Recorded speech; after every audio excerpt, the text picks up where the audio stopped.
Es beginnt fast nie mit Hass. Das ist die erste Überraschung, wenn man Rassismus aus der Perspektive der Forschung betrachtet.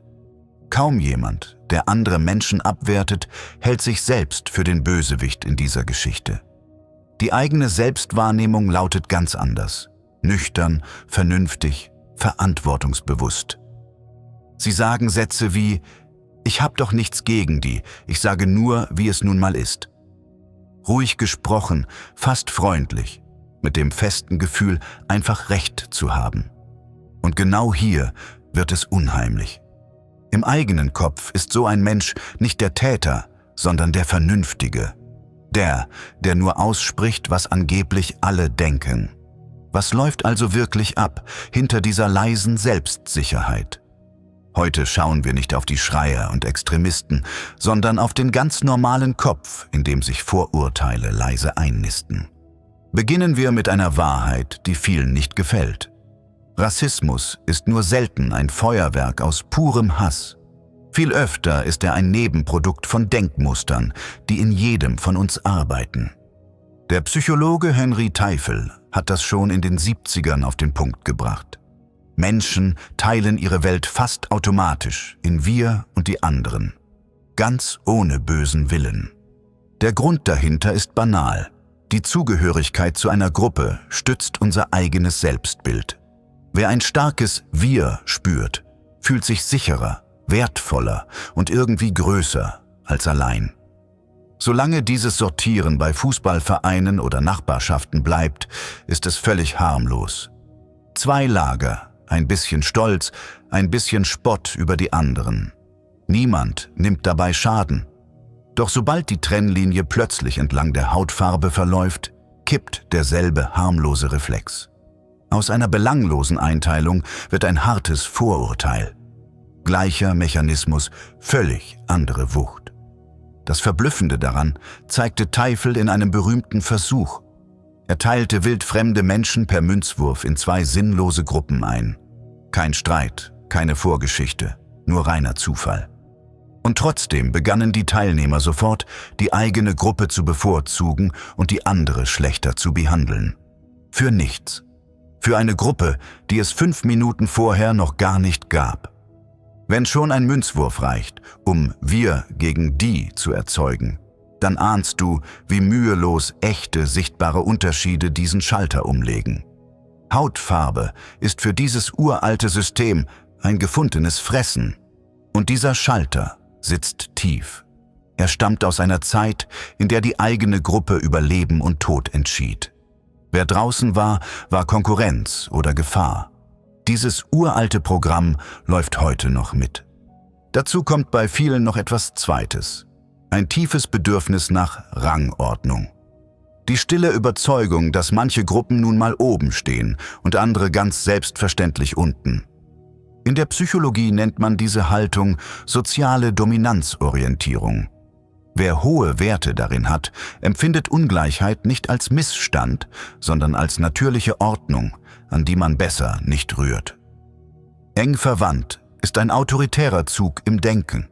Ein starkes Verlangen nach klaren Regeln, nach fester Struktur und die dumpfe Angst, alles Fremde könnte diese Ordnung ins Wanken bringen. Trotzdem brodelt im Alltag selten glühender Zorn.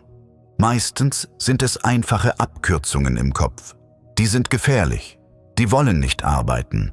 Fertige Schubladen für eine viel zu unübersichtliche Welt. Dein Gehirn liebt solche Abkürzungen, weil sie Energie sparen. Jeden Menschen einzeln und unvoreingenommen zu betrachten, kostet Kraft. Eine schnelle Schublade dagegen ist bequem und geht blitzschnell. Das Problem ist nur, was bequem ist oft grob falsch. Und je seltener wir echte Gegenbeispiele erleben, desto fester zementiert sich die Schublade in unserem Kopf. Und hinter diesen Schubladen steckt oft das Gegenteil von Stärke. Eigene Unsicherheit, wenig Mitgefühl für Fremde, der Drang, die eigene Gruppe wichtiger wirken zu lassen, als sie wirklich ist. Die eigene Angst bekommt so ein fremdes Gesicht. Und das wirklich Verblüffende: am Ende fühlt sich dieses ganze Konstrukt für den Betreffenden wie schlichter, gesunder Menschenverstand an. Jetzt wird es für einen Moment düster, denn diese Denkweise hat eine Geschichte. Und die ist überraschend jung. Jünger, als die meisten Menschen glauben würden. Vorurteile gab es immer, aber lange hingen sie an Religion, Herkunft oder Stamm. Die Idee, Rasse sei eine feste biologische Rangleiter, ist ein vergleichsweise neues Konstrukt. Sie entstand mit der europäischen Expansion und dem transatlantischen Sklavenhandel. Ab dem 18. und 19. Jahrhundert verkaufte man sie sogar als seriöse Wissenschaft. Oben die Europäer, unten alle anderen. Das war kein Gedanke vom äußersten Rand. Er prägte Gesetze, Schulbücher und ganze Generationen. Selbst Teile der frühen Psychologie stiegen mit ein und lieferten dem Ganzen ein gelehrtes Mäntelchen.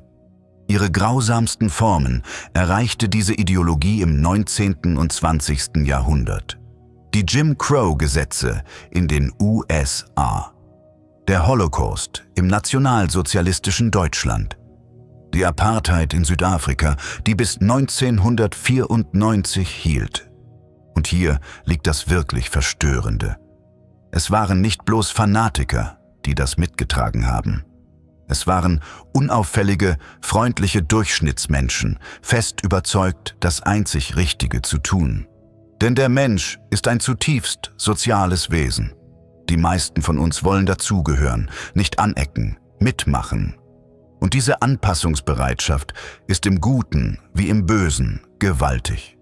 Wenn dann alle um dich herum eine Grausamkeit für normal erklären, schweigt dein Gewissen erstaunlich schnell. Nicht, weil du böse bist, sondern weil der Druck der Gruppe fast alles überschreibt. Das ist der psychologische Kern der ganzen Sache.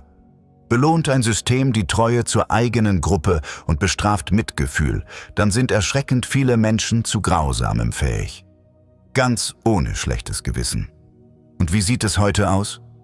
Das Bild ist gemischt und ehrlich gesagt kompliziert. Eine große internationale Erhebung hat Menschen in Dutzenden Ländern nach Diskriminierung befragt.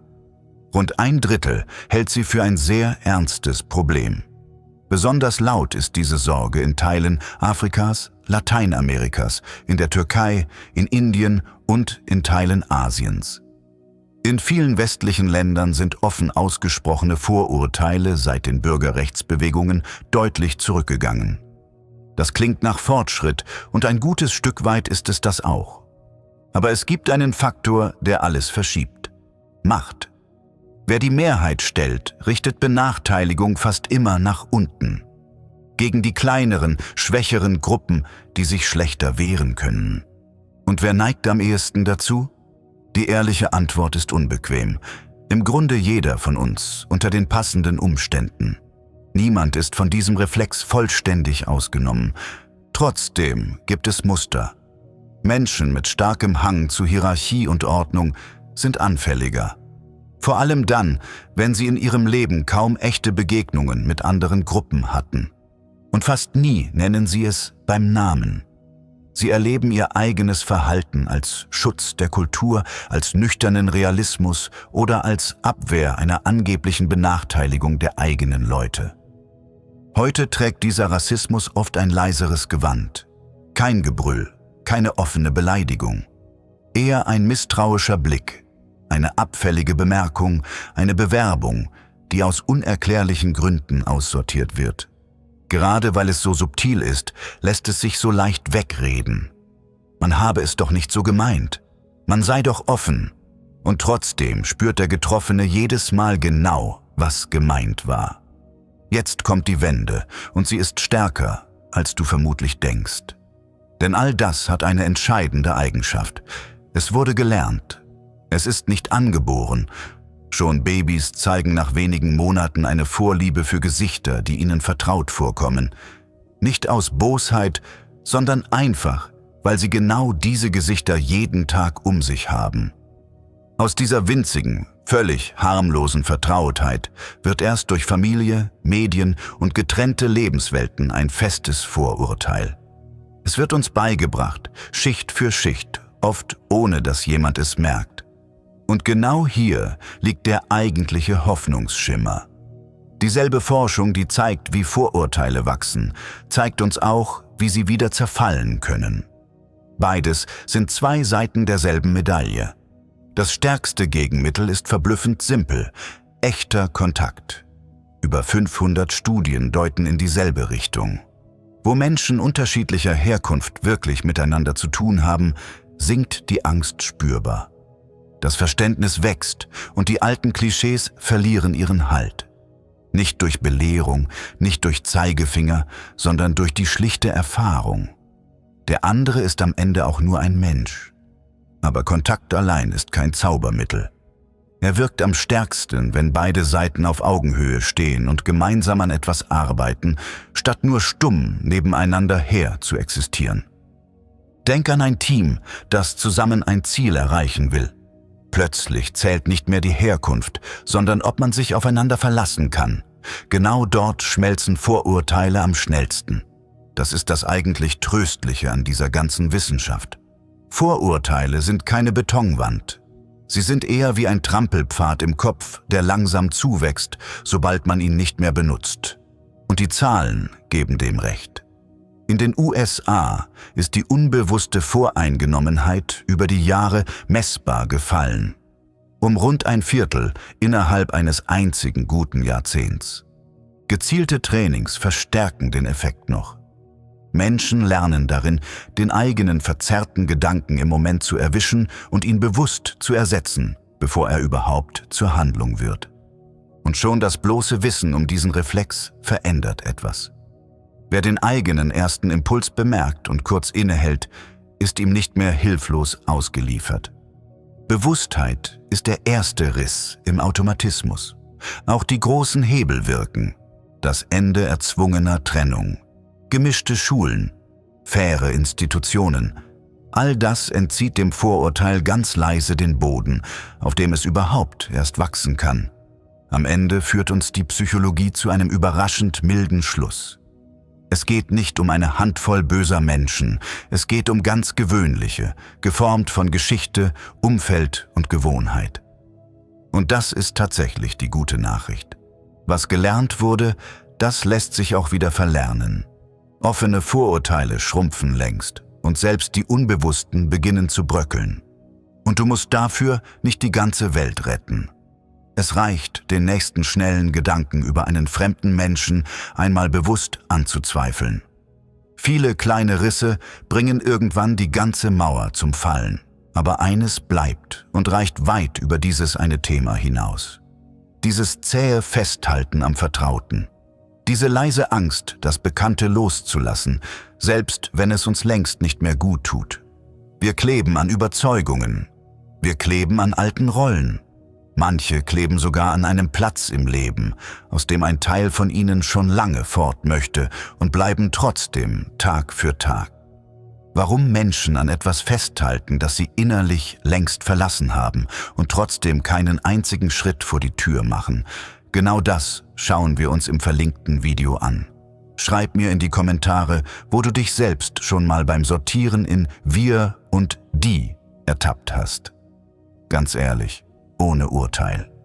Denn das Hinschauen ist schon der halbe Weg.